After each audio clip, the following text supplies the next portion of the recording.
Actually ഈ play ഫൗളാ. ക്ലാസ്സിൽ എൻ്റെ തലയിൽ മാത്രം ഭരതനാട്യം ആടിക്കൊണ്ടിരിക്കുക.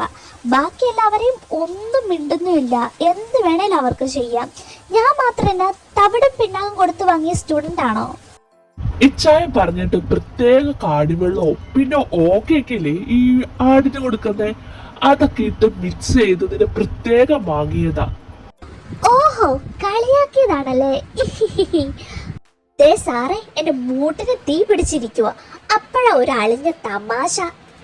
ഹോ, ഇങ്ങനെ ചൂടാകാതെ തന്നെ കൊച്ചേ. ഇച്ചായനൊന്ന് നോക്കട്ടെ, ഒന്ന് തിരിഞ്ഞേ. എന്താ കാണിക്കുന്നേ?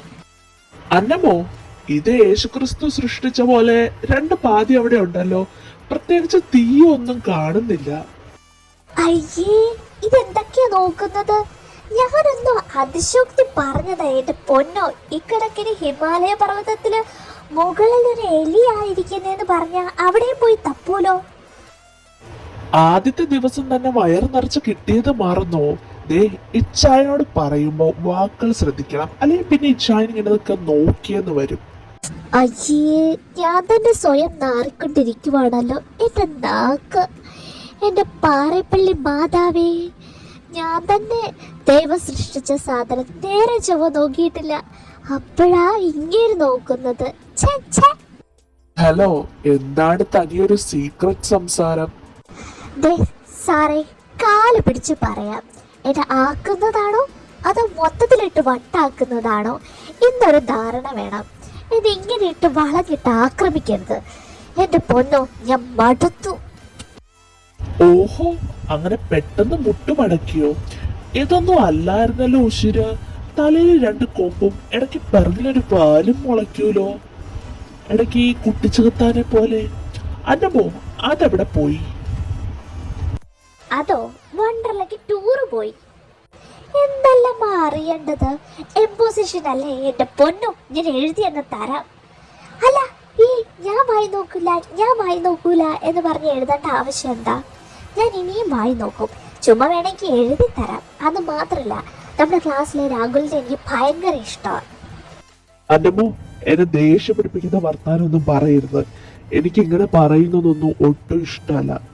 ദേ, ഈ കാഞ്ഞിരപ്പള്ളി അച്ചായൻ ഇച്ചായന്റെ കൊച്ചിന്റെ മുഖത്ത് നോക്കി പറയുക, എനിക്ക് നിന്നെ ഭയങ്കര ഇഷ്ടമാണ്. നീയുമായിട്ട് അടി കൂടുന്നത് എനിക്ക് ഭയങ്കര ഇഷ്ടമാണ്. തമാശയായിട്ടല്ല, എനിക്കെല്ലാം സ്ട്രൈറ്റ് ഫോർവേഡ് ആയിട്ട് പറയുന്നത് ഇഷ്ടം. എന്റെ പൊന്നു വേണ്ടേ, നീ ഇങ്ങനെ അന്തം വിട്ടിങ്ങനെ ഇരിക്കൊന്നും വേണ്ട. നമുക്ക് കുറച്ച് ഫൈറ്റ് ഒക്കെ ചെയ്ത് ഗുമ്മിച്ചങ്ങ് പോകാതെ. എന്താ, അയ്യോ, ഒരു ഫോട്ടോ എടുക്കട്ടെ? ആദ്യമായിട്ടാ ഞാൻ പറഞ്ഞിട്ട് ഇങ്ങനെ പൂച്ചക്കുട്ടിയെ പോലെ ഇരിക്കുന്നത്. അയ്യവാ, ഇനി ഇങ്ങനെ കാണാൻ കിട്ടുമോ? അയ്യടാ, എക്സ്ക്യൂസ് മീ സാർ, അങ്ങനെ ഞാൻ പൂച്ചക്കുട്ടിയെ പോലെ നിന്ന് തരുമെന്ന് വിചാരിക്കേണ്ട. ഇതൊരു നടക്കൊന്നും പോകില്ല മോനെ.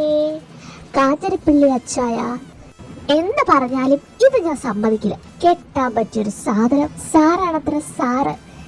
എന്നെ ടോർച്ചർ ചെയ്യുന്ന ഒരാളെ ഞാൻ കല്യാണം പണ്ണണമാ? നടക്കാതെ മുടിയാതെ സാർ. സാർ എന്താ വേണേലും പണിക്കോ. എംപോസിഷൻ എല്ലാത്തിനും ഞാൻ റെഡിയാ. അത് മാത്രല്ല, കോളേജിലെ എല്ലാ പിള്ളേരോടും ഞാൻ മിണ്ടും. അത് മാത്രല്ല, കുറച്ച് വാട്സപ്പ് ഗ്രൂപ്പില്ലേ, അതിൻ്റെ അകത്ത് ഞാൻ നുഴഞ്ഞു കയറും. ഓഹോ, മേഡത്തിന്റെ പ്ലാൻ അങ്ങനെയാണോ? എന്നാ അത് കണ്ടത് തന്നെ. ഞാനങ്ങ് വീട്ടിൽ വിളിച്ച് പറയും, നല്ല മുളക് പൊടിയും നല്ല കൊടമ്പുളി ഇട്ട മീൻകറി വെക്കുന്ന പോലെ നല്ലൊരു എക്സ്പ്ലനേഷൻ